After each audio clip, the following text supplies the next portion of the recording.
Bonjour à tous, bienvenue sur Humano. Humano, c'est un espace où on parle RH autrement, où l'on remet l'humain au centre, celui qui existe derrière le métier, la fonction et la posture. Je m'appelle Justine, je vis à Montréal et ce podcast est né d'un moment charnière. Un moment où ma confiance a été mise à l'épreuve, où j'ai dû me questionner, mes certitudes et la place que l'humain occupe vraiment derrière le métier. Et c'est de ce point de bascule qu'est née l'envie de créer un podcast sincère. Pour cet épisode, on va se pencher sur un sujet qui traverse le quotidien de tous les professionnels RH. Le paradoxe entre créer du lien et rester impartial. Ce moment étrange où le personnel et le professionnel se côtoient, parfois même se mélangent, et où la posture devient centrale.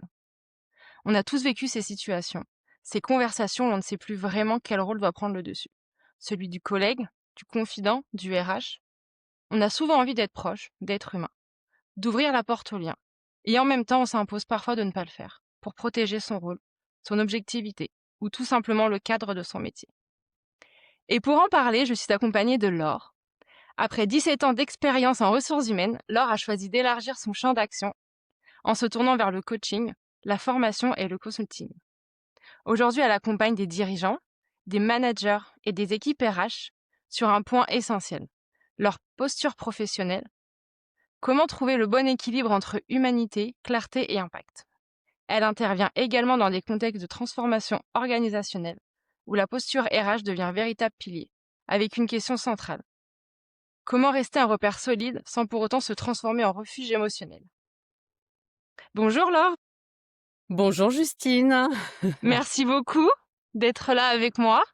merci de m'accueillir dans ton podcast, c'est un grand honneur.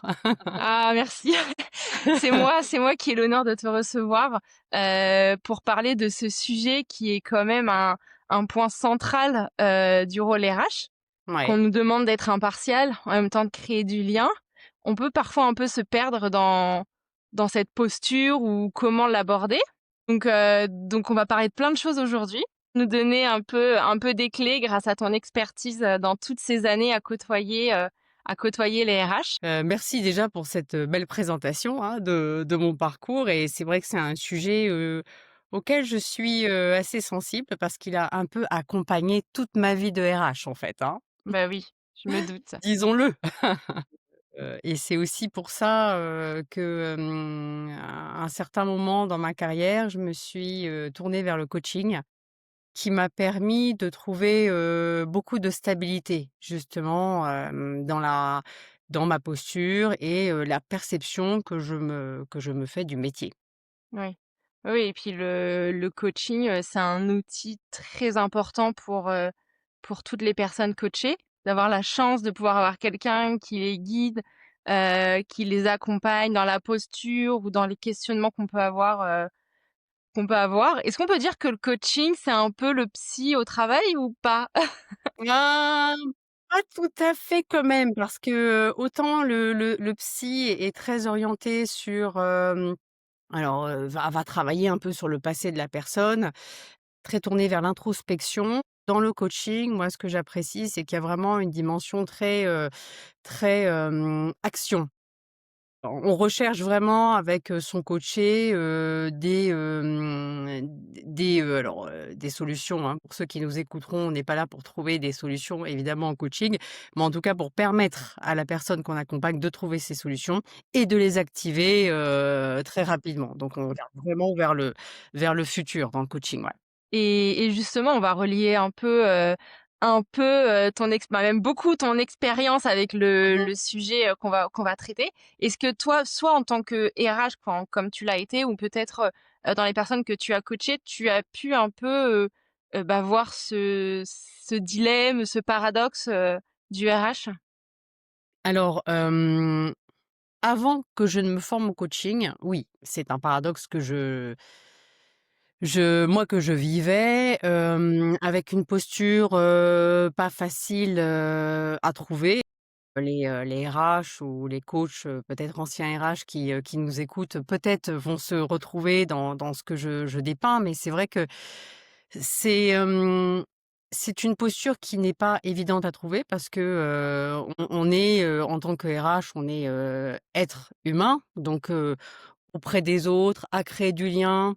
à trouver toujours cette juste distance, pour ne pas devenir, ce que j'appellerais un être intrusif dans la vie de la personne et quand je fais intrusion chez l'autre, j'attends pas qu'il m'ouvre la porte, je force la porte, de la personne et là, c'est pas OK du tout et donc l'idée, c'est de savoir comment accompagner l'autre mais tout en gardant sa place aussi de, personne référente.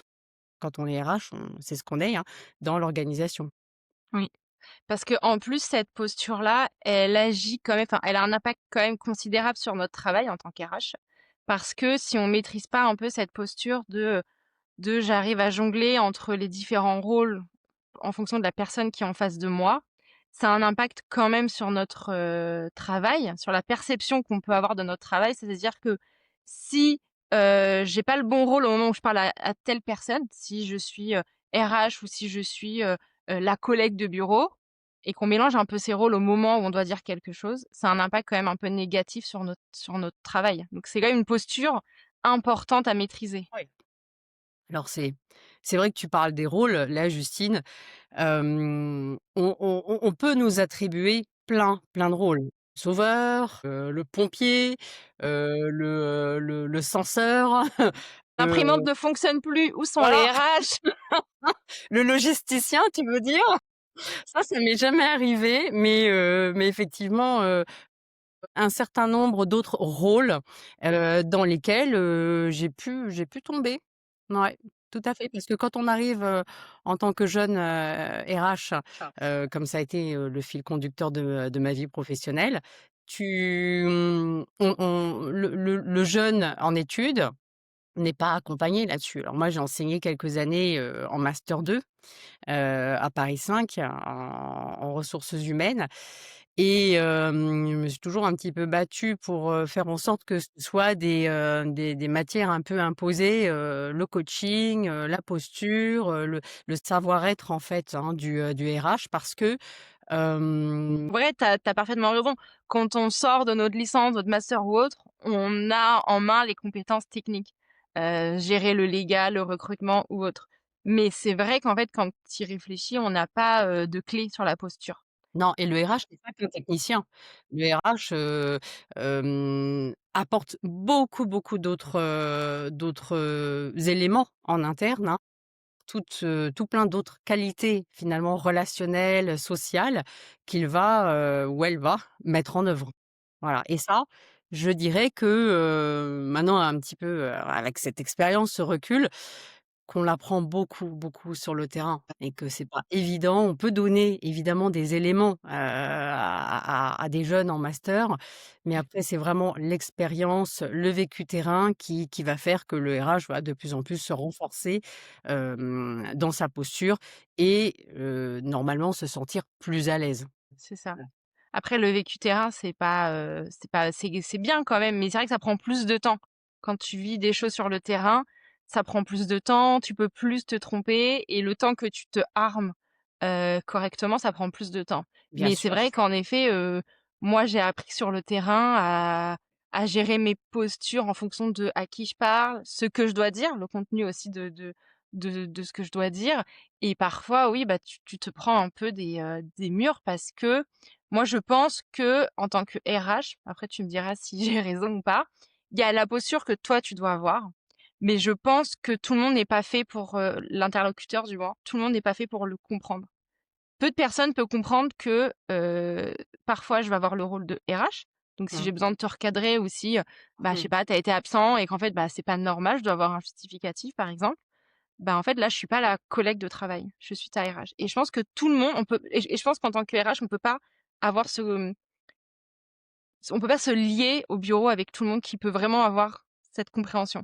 Peut-être que je me trompe, hein, mais Je pense que tu peux te lier. Tu peux, parce que tu es quand même pas dans ta tour d'ivoire et tu es pas un être froid, rigide, tu peux te lier, mais c'est vrai que toute la difficulté va résider en le fait de ne pas tomber dans la complaisance. En fait, Je pense qu'un des plus grands dangers, du métier de RH, c'est d'être complaisant et de rendre service à des personnes, qu'il aime bien ou d'être moins dur avec des personnes qui peut-être, lui feraient un peu peur et du coup, lorsqu'il agit comme ça, il se met pas dans son rôle, à sa place et je pense que créer du lien et être juste et impartial sont pas du tout incompatibles, tu vois? Il y a un discours, à mon sens, à envoyer aussi aux personnes qui sont, complètement à même de comprendre le message que je leur envoie quand je leur dis: «Écoute, voilà, on se connaît bien,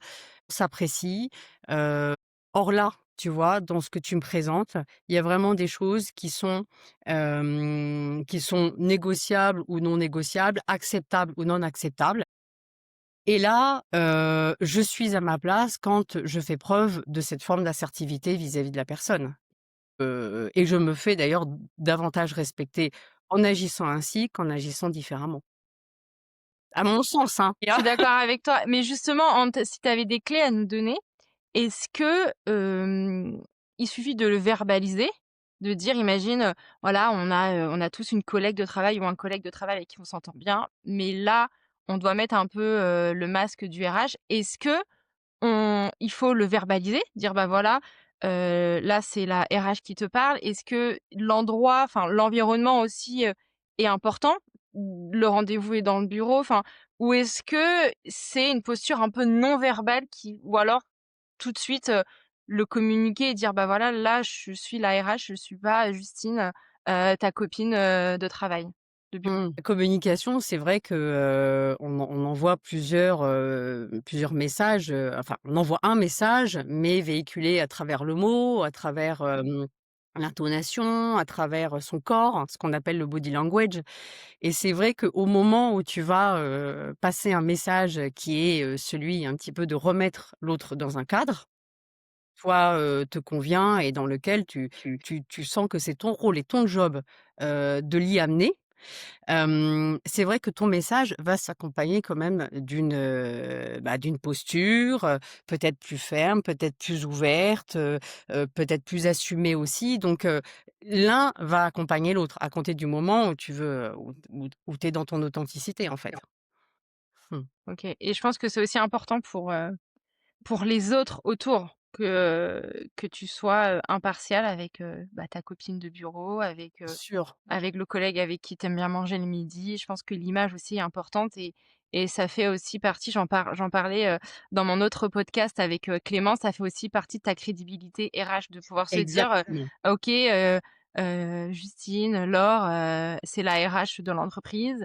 On sait qu'elle a quelques copines, voilà, elle a des liens», parce que comme tu dis, on n'est pas dans notre tour d'ivoire, hein, donc on a aussi, Non. puis on est humain, on a aussi besoin de créer du lien, mais que, bah, voilà, on est aussi exemplaire à travers, bah, les différents liens qu'on peut avoir dans Oui, l'entreprise.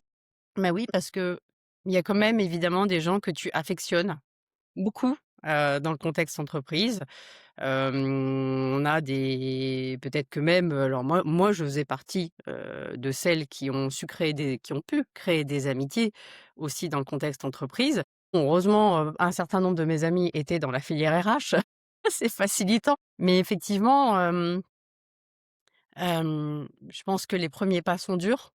Et plus tu le fais, plus tu te sens dans ta légitimité. Tu parlais de crédibilité, dans ta légitimité et tu es respecté pour ça, en fait. Et on te demande pas d'être, aimé au travail, on le sait bien. On a en fait, ce dont on a besoin, c'est d'être respecté dans son travail et c'est ce qu'on recherche aussi. Oui, oui. Mais moi, tu sais, ça c'est quelque chose que même après, tes quelques années d'expérience quand même, j'ai encore du mal, parce que je me sens pas assez armée. Dans le sens où le peu de fois où j'ai créé du lien au travail, je me suis rendu compte que ça déborde, enfin, que ces amitiés-là, c'est débordait un peu sur mon travail, et souvent, bah, je mettais un peu une distance après avec le côté personnel.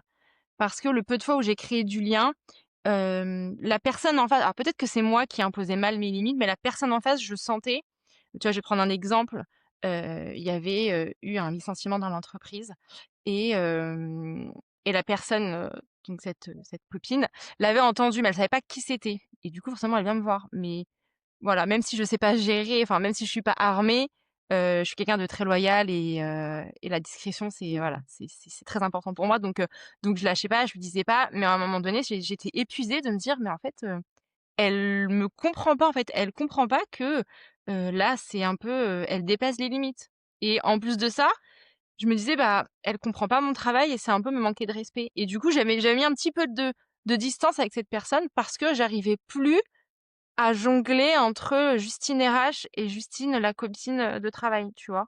Oui, bah, ouais, Et je vois bien. Tu devais être mal à l'aise de plus en plus et tu vois, je reste convaincue qu'il y a vraiment une chose à faire et même si elle est difficile dans ces conditions-là, c'est de dire. Quand j'anime des formations et qu'on parle des conflits, souvent voilà, c'est la somme de tous les non-dits qui, de façon inéluctable, mènent un jour au conflit.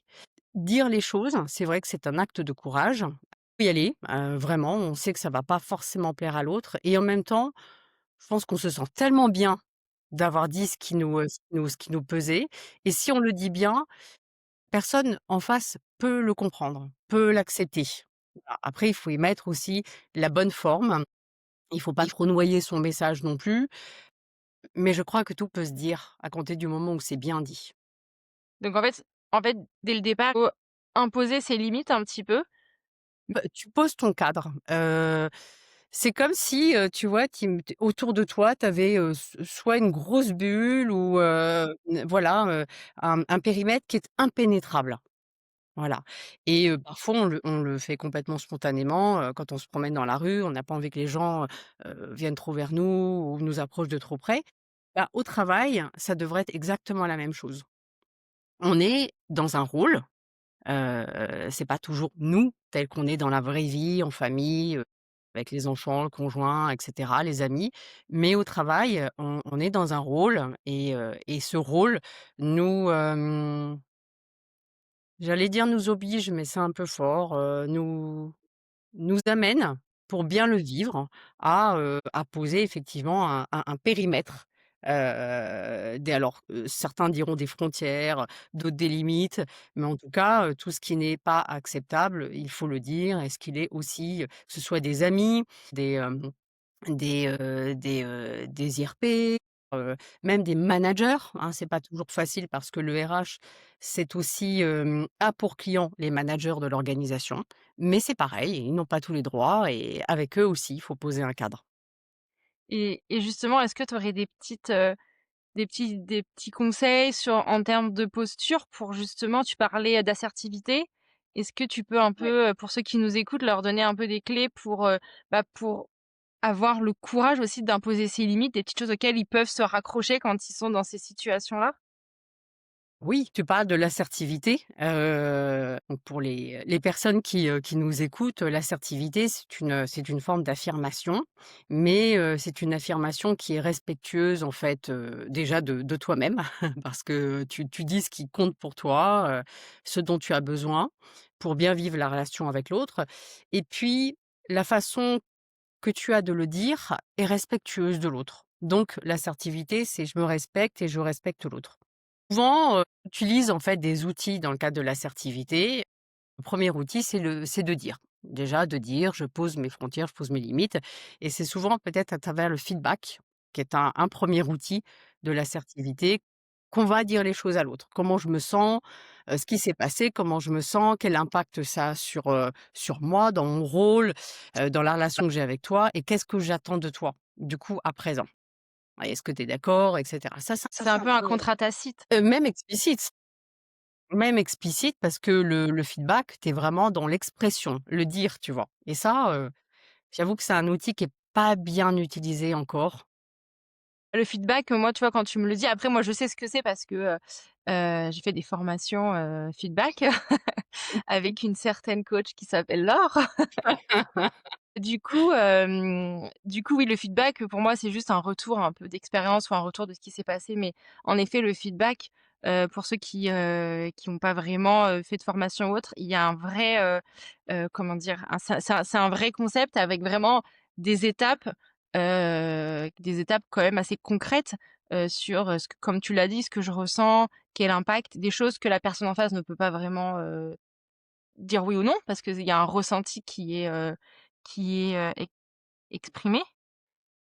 Oui, ce que tu dis, c'est que bah, ça va être compliqué si tu es vraiment Mmh, factuel avec elle, mmh, ça va être compliqué pour elle de challenger ce oui, que tu es en train de lui dire si vraiment tu es factuel.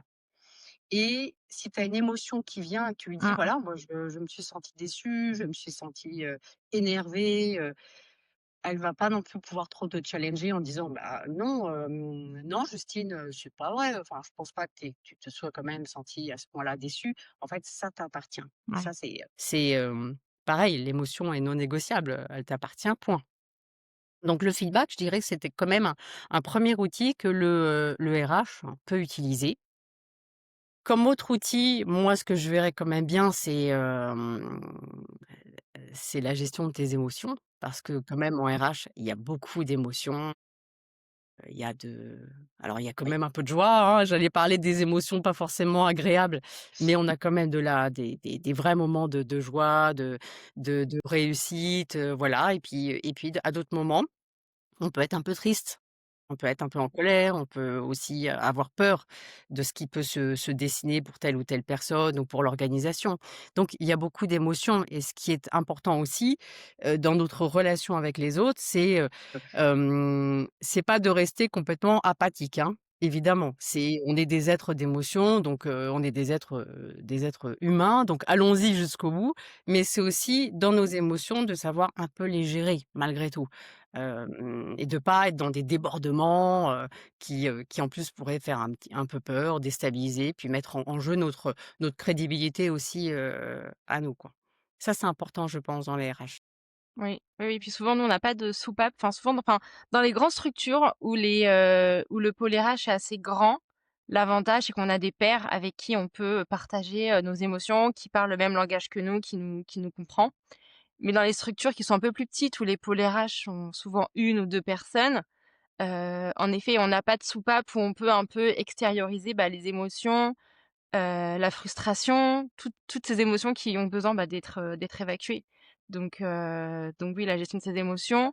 Après, c'est pas forcément évident de pouvoir, gérer même si c'est ce qu'on apprend aux enfants, depuis quelques années, la gestion des émotions. En tant qu'adulte, parfois, on est encore un peu en train de se chercher et de comprendre comment, on peut gérer, toutes ces émotions. Ouais, j'aime bien quand tu parles de soupape, quand tu parles de pouvoir libérer les émotions, on n'a pas toujours cette possibilité. Tu as raison et parce qu'on sait qu'on l'a pas toujours, déjà, alors quand on n'est pas seul, on peut compter sur ses pairs, évidemment. Quand on est effectivement plus seul dans sa fonction, peut-être qu'il existe des moyens, autres. Je pense au codéveloppement qui est une méthode, je trouve d'expression des problématiques et de demande d'aide à un groupe de pairs pour t'aider. Donc moi, enfin moi j'adore le codéveloppement, je trouve que c'est vraiment une belle technique, beau processus plutôt que technique.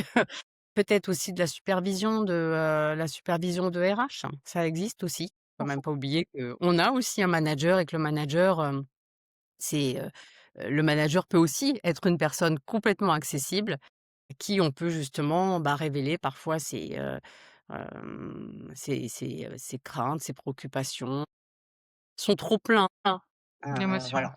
Ouais, exactement. OK et j'ai une petite question pour toi, justement, tu vois, pour parce que ça arrive, on voit aussi des managers parce que là, on parle de RH, mais en effet, ça peut aussi être utile pour les managers, qui doivent aussi avoir une distance, mais en même temps créer du lien. Pour les personnes qui justement sont hyper, friendly, tu sais? Mmh. Adore, qui adorent l'humain, qui adorent créer du lien. Justement, des fois, ils sont désarmés quand ils doivent, bah, rentrer dans leur rôle de manager. On parle souvent de courage managérial, quand ils doivent remettre le costume de manager et recadrer ou, faire, des entretiens, un peu plus formels. Justement, comment on peut les aider à se remettre un peu dans ce rôle-là, quoi, tout simplement, dans leur rôle? facile. Moi, j'en côtoie, lorsque j'anime mes formations auprès des publics de managers. Je vois bien que, certains sont très dans voilà, dans l'humain, dans le care comme on dit. Ça veut pas dire que les autres, n'y sont pas, mais ils ont davantage l'objectif en tête plutôt que l'humain, hem, en tête, dans un premier temps, hein. Je pense que, apprendre à dire non, ça fait quand même partie, dans la communication à l'autre. Tu parlais des limites, on parlait des limites là juste avant. Dire non, c'est aussi exprimer une limite et quand on dit non, c'est pas dire non. C'est pas non plus être amené à se justifier, mais c'est aussi amené à expliquer à la personne pourquoi on lui dit non et je trouve que c'est respectueux parfois d'expliquer quand même pourquoi je dis non. Je te dis non là maintenant, mais peut-être que je te dirai oui dans quelque temps et le non s'apprend. Il y a des techniques en fait pour aborder ce non, dans un sens qui nous respecte aussi nous-mêmes, si on veut pas être brutal avec l'autre.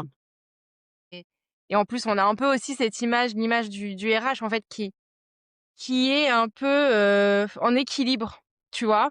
Où on nous demande de pas faire d'erreurs, mais en même temps, on est humain, mais en même temps, faut pas non plus qu'on soit trop humain parce que, bah, quand même, il y a des pratiques RH, il y a des choses à faire respecter. Et des fois, c'est un peu confus, tu vois? Tous ces rôles, ils sont un peu, tu sais, tu un peu en funambule en mode: «Bah, voilà, je peux pas être tous en même temps, mais on me demande d'être tous en même», enfin, voilà. Oui, ouais, tu es vraiment un équilibriste, j'aime bien ton image, tu et l'idée étant de pas te casser la figure, quoi. Tu toujours, tu sais, ouais, alors, ce que tu évoques, ça me fait aussi penser à quelque chose d'autre, mais qui touche aussi bien les RH que les managers.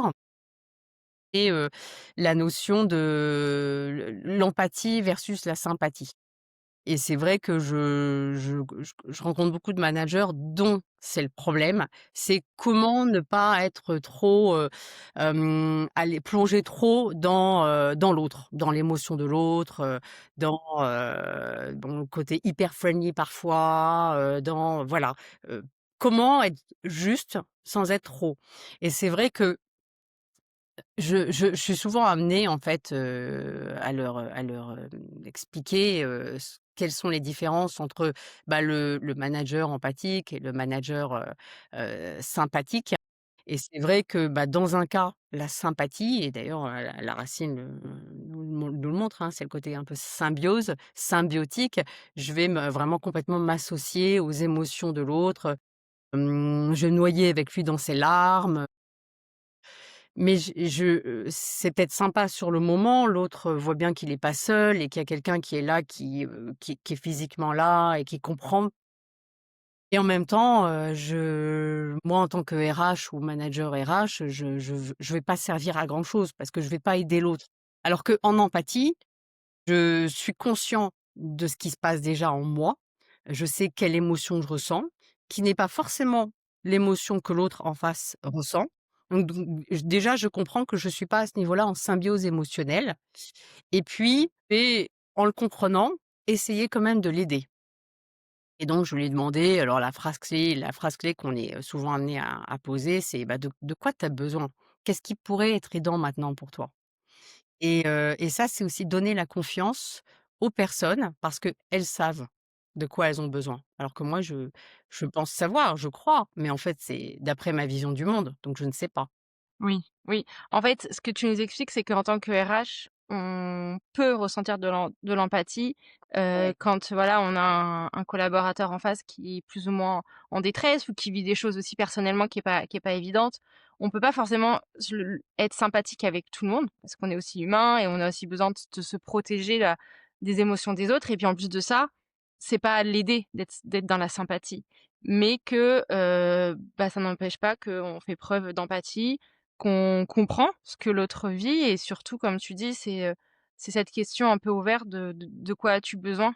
Qui, permet un peu, bah, de montrer qu'on tend la main, sans pour autant, imposer des choses ou ou autre. Donc oui, c'est vrai que cette notion, moi, je l'avais pas forcément, cette notion entre les 2, et qui est quand même un outil ou une aide en tant que posture, se dire: «J'ai pas besoin d'être dans la sympathie pour pouvoir, montrer, des émotions, à la personne à qui je parle», que finalement l'empathie suffit.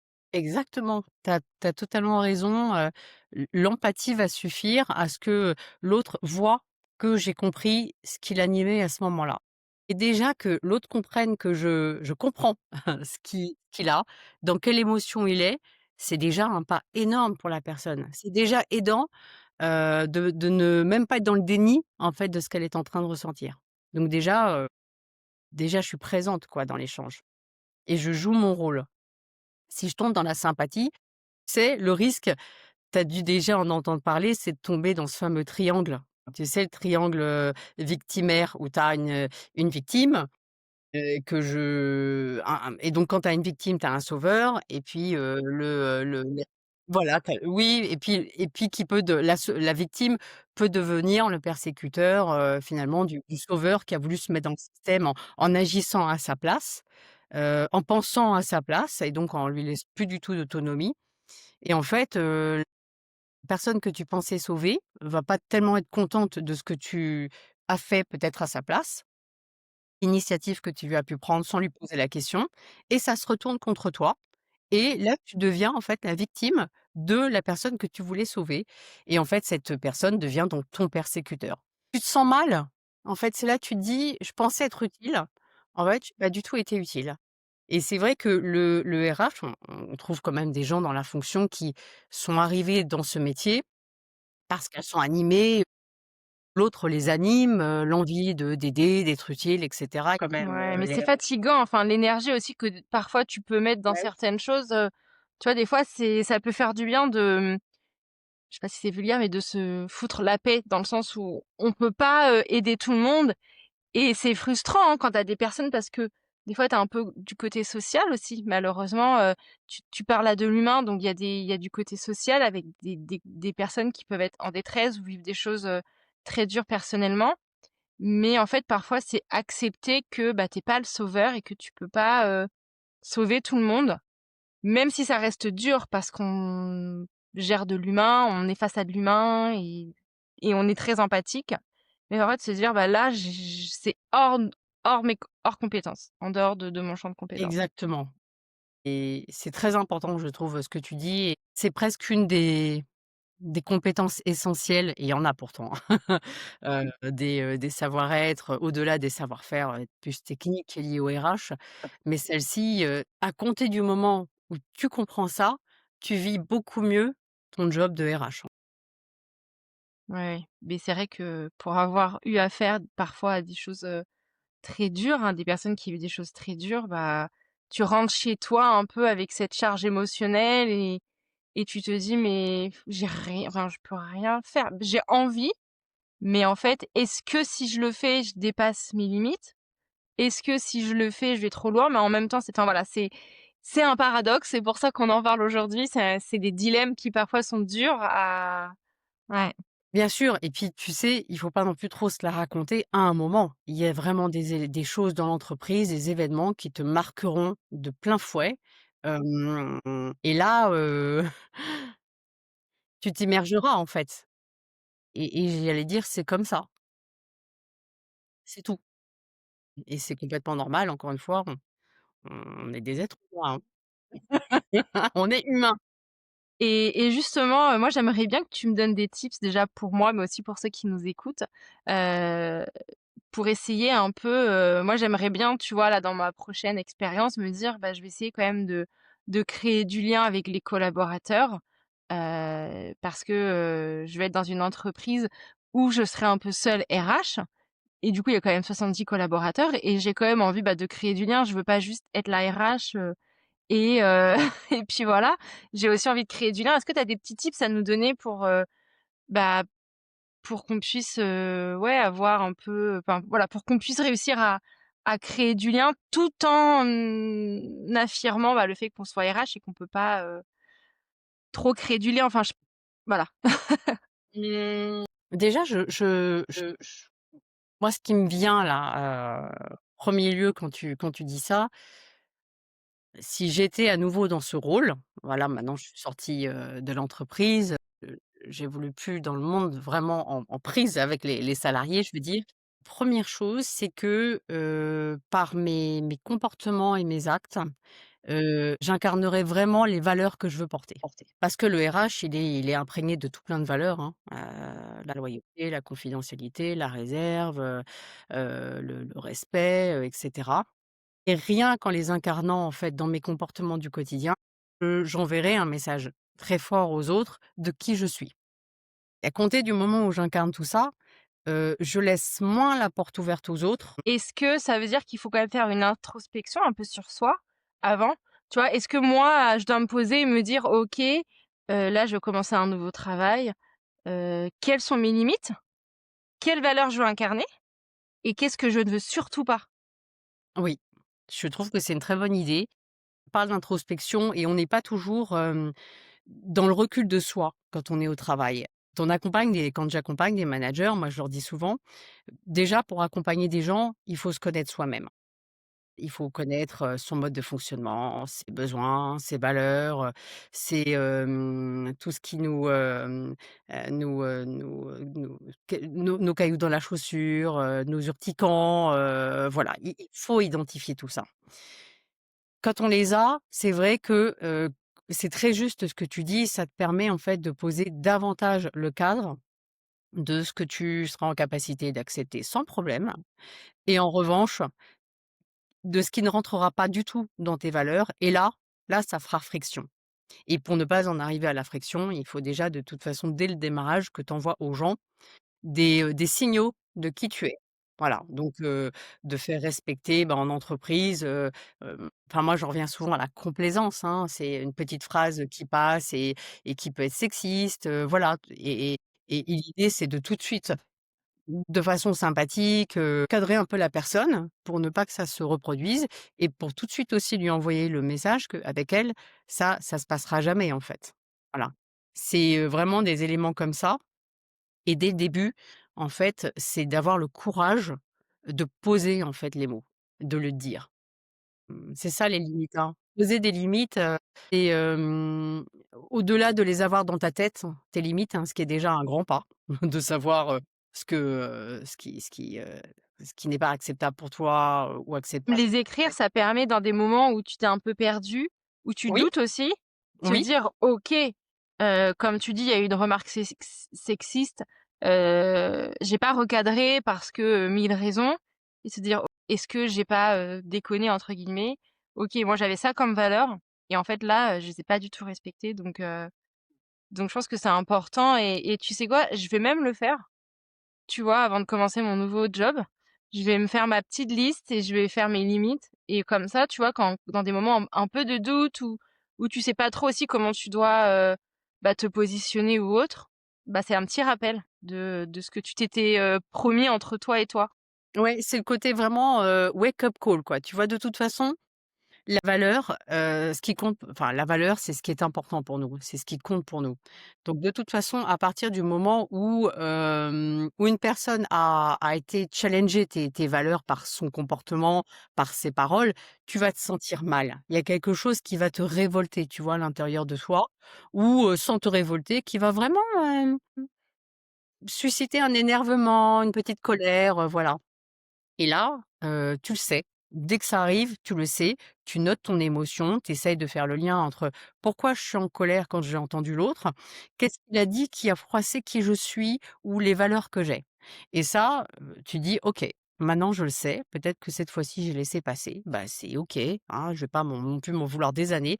En revanche, la prochaine fois, je sais que ça peut arriver de la part de cette personne, donc je serai très vigilante». Voilà. C'est des très, très bons conseils parce que je pense que des fois, on est tellement, dans l'opérationnel aussi RH ou autre on est confus sur qui on est et au fur et à mesure, bah, tu crées des liens et puis, bah, chacun a une image aura une image différente de toi, forcément, en tant qu'RH. Tu seras la RH qui a mis ça en place et qu'on n'a pas du tout aimé ou la RH, qui a fait, qui a fait la fête de Noël, donc c'était cool. Enfin, tu vois? tu vois? Aucun aura cette image de la RH que tu veux, mais mais du coup, c'est important dans ces moments un peu de doute, de se recentrer sur la personne qu'on veut être.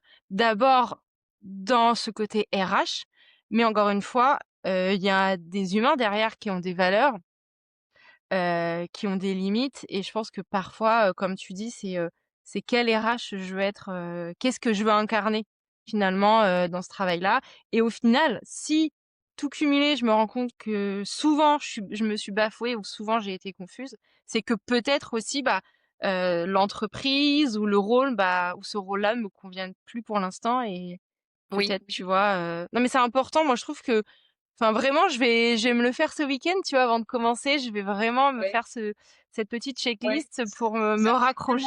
et ce que tu dis, ça me fait tellement réfléchir et je trouve que ce que tu dis est très, ça fait enfin, c'est une preuve de maturité, tu vois? Par rapport quand je suis arrivée en RH dans ma petite vingtaine, je me suis pas du tout posé la question de tout ça, en fait.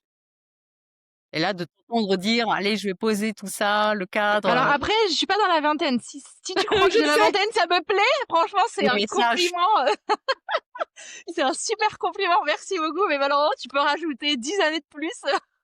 Ouais, bah, c'est pas encore bien vu non plus, hein.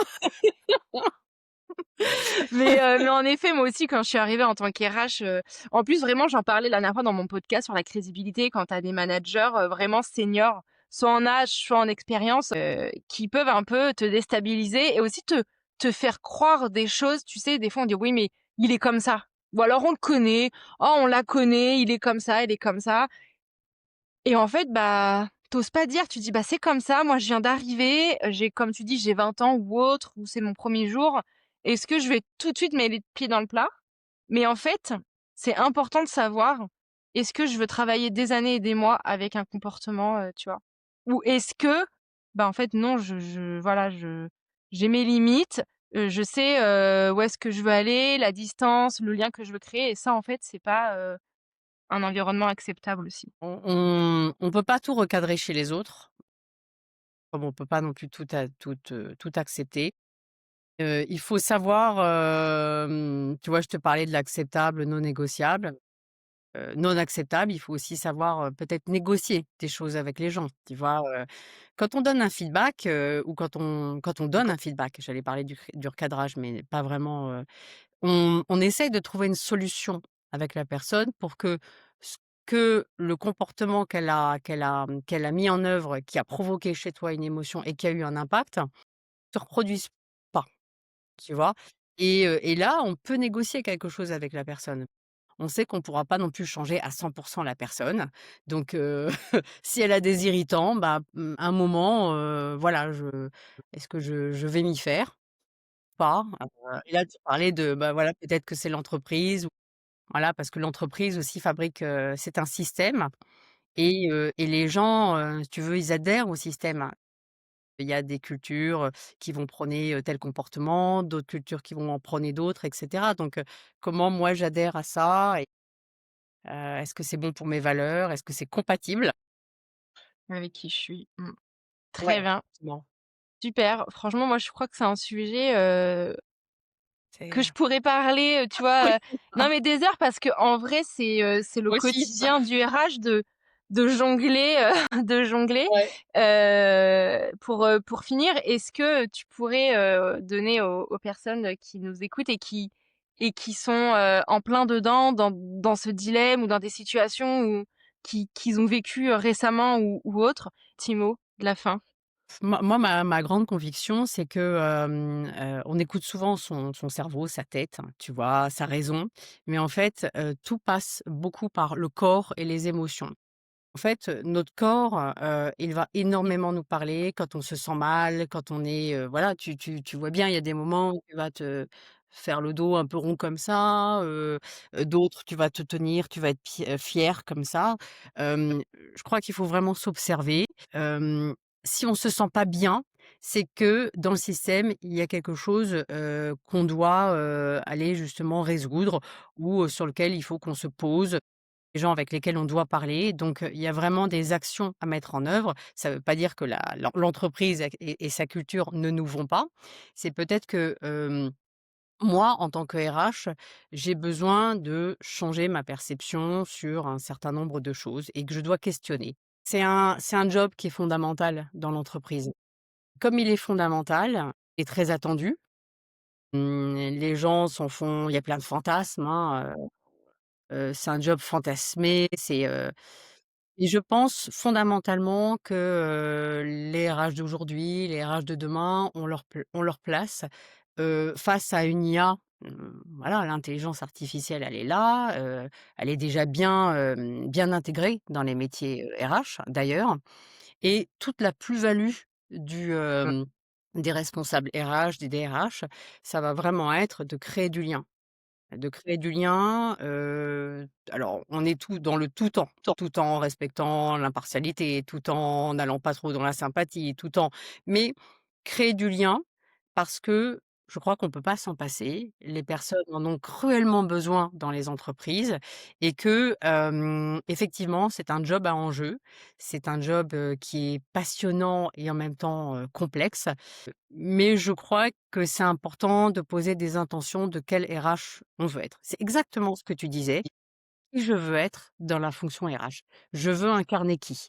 Quitte à avoir des modèles, persona RH, pour savoir vers quoi je veux tendre quand j'arrive dans la fonction. Faut être très clair avec soi-même et avec qui on est.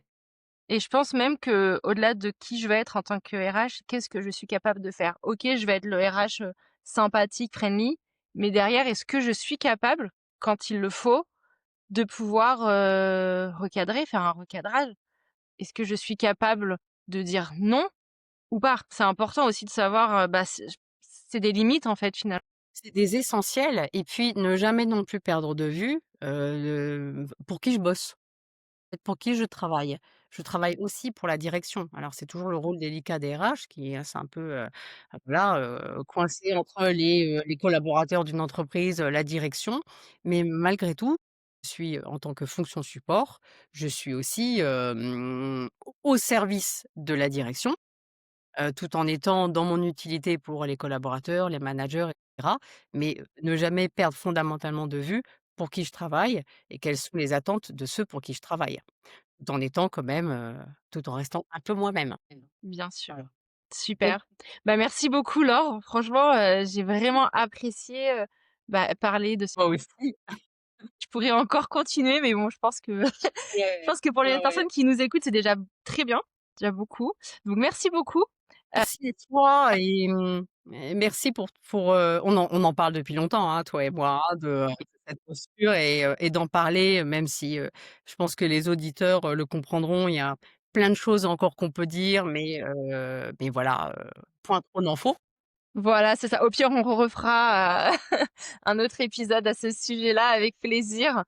Mais merci beaucoup pour ton expertise, ton recul aussi sur la fonction grâce à tes coachings et à ta connaissance, RH. Donc merci beaucoup. Merci aussi. Merci à toi. C'est super ce que tu fais. J'adore. Ah, merci beaucoup. Bah, je prends beaucoup de plaisir à le faire Ouais, ça se voit. et je suis contente parce que jusqu'ici, j'ai quand même des super intervenants avec des sujets hyper passionnants donc je Mmh. suis hyper contente. Et bah, longue vie au podcast. Merci. Donc j'espère que cet échange aura apporté aux professionnels RH qui nous écoutent un peu de recul, des clés concrètes et peut-être une nouvelle manière d'aborder, certaines situations, du quotidien. Le paradoxe de la proximité, de l'impartialité fait partie intégrante du rôle. Il faut aussi se rassurer sur ça, qu'on aura toujours un rôle, bah, comme on l'a dit, de funambule, hein, ou bah, entre comme tu dis, toujours avec la posture, mais aussi pour qui on travaille, la direction, les managers, les collaborateurs. Donc il y a toujours, voilà, ce rôle de funambule, je trouve que c'est bien pour représenter les RH.